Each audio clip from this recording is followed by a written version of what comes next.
दोस्तों, आज हम चर्चा करेंगे कि क्यों एक बड़ा देश छोटे देश की तुलना में खतरनाक हो सकता है।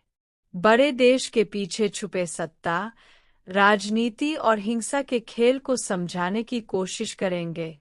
अक्सर हम मानते हैं कि बड़ा देश ताकतवर होता है, लेकिन क्या वाकई में यह ताकत शांति और समृद्धि लाती है, या फिर यह विभाजन, टकराव और हिंसा का रास्ता बनती है? सोचिए, जब एक देश बड़ा होता है तो उसमें अलग अलग भाषाएं, संस्कृति और रीति रिवाज होते हैं। अब इन सभी को एक ही छत के नीचे रखना क्या आसान है? क्या यह जबरदस्ती नहीं होगी कि एक भाषा, एक रीति रिवाज को हर किसी पर थोपा जाए? उदाहरण के तौर पर, हिंदी को राष्ट्रभाषा बनाने का प्रयास हो रहा है, लेकिन क्या यह तमिल, तेलुगु या बंगाली भाषी लोगों के लिए उचित है? क्या वे अपनी मातृभाषा के साथ न्याय कर पाएंगे? बड़े देश में सत्ता और राजनीति का भी खेल गहरा होता है। बड़े देशों के प्रति जो आकर्षण है, वह असल में सत्ता और अहंकार का खेल है। जब एक देश बहुत बड़ा होता है, तो उसकी राजनीति और हिंसा भी उसी अनुपात में बढ़ जाती है। बड़ा देश होने का मतलब यह नहीं होता कि वहाँ शांति होगी, बल्कि यह विभाजन, कलह और आपसी टकराव को जन्म देता है। अलग अलग भाषा, संस्कृति और रीति रिवाजों वाले लोगों को एक ही राष्ट्र में जबरदस्ती एकजुट करने का प्रयास हमेशा असंतोष और संघर्ष को बढ़ावा देता है।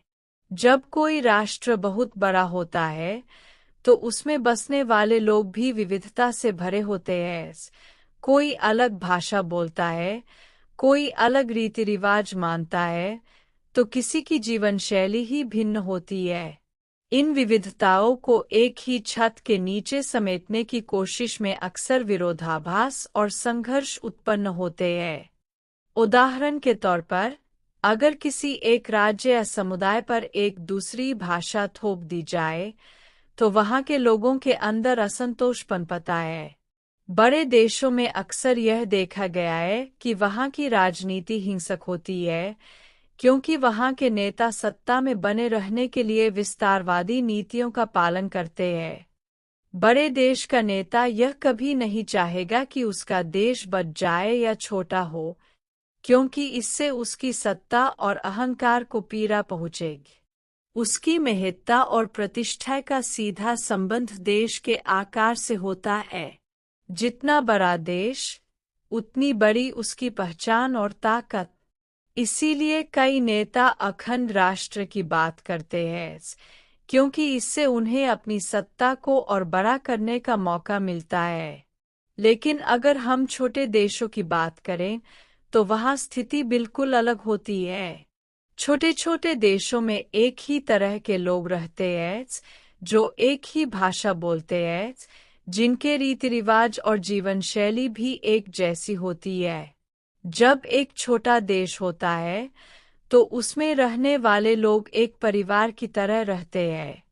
वहाँ पर भाषाई और सांस्कृतिक एकता होती है, जो एक बड़ी आबादी वाले देश में अक्सर गायब हो जाती है।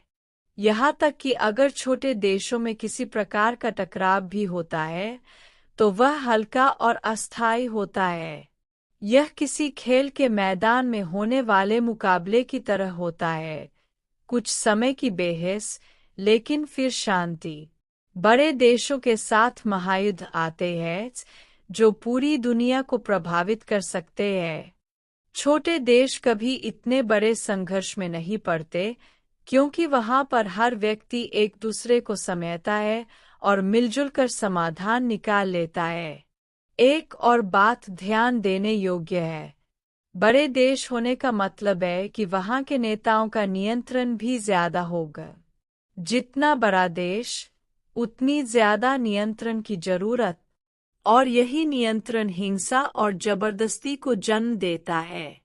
क्योंकि विभिन्न संस्कृतियों और भाषाओं को एक साथ रखना कोई आसान काम नहीं है। वहाँ जबरदस्ती भाषा, रीति रिवाज और कानून थोपे जाते हैं, जिससे लोगों के बीच असंतोष और टकराव बढ़ता है। इसलिए यह जरूरी है कि हम बड़े देशों के आकर्षण से बचें। छोटे छोटे देश जहां लोग अपनी स्वतंत्रता के साथ रह सकें, एक स्वस्थ और शांतिपूर्ण समाज का निर्माण कर सकते हैं। छोटे देश बड़े संघर्षों से बचते हैं और वहां के लोग अपनी सांस्कृतिक और भाषाई पहचान को बचाए रखते हैं। जब लोग एक दूसरे को समझते हैं और सम्मान करते हैं, तभी शांति और समृद्धि संभव है। इस तरह बड़ी राजनीति और बड़े देशों की तुलना में छोटे देश अधिक मानवीय और शांतिपूर्ण होते हैं, जहां हर व्यक्ति की आवाज सुनी जाती है। दोस्तों, इन सभी बातों को सुनकर एक बार अच्छे से सोचिए और अपनी राय कमेंट में जरूर लिखिए। फिर मिलते हैं जल्दी अगली वीडियो के साथ।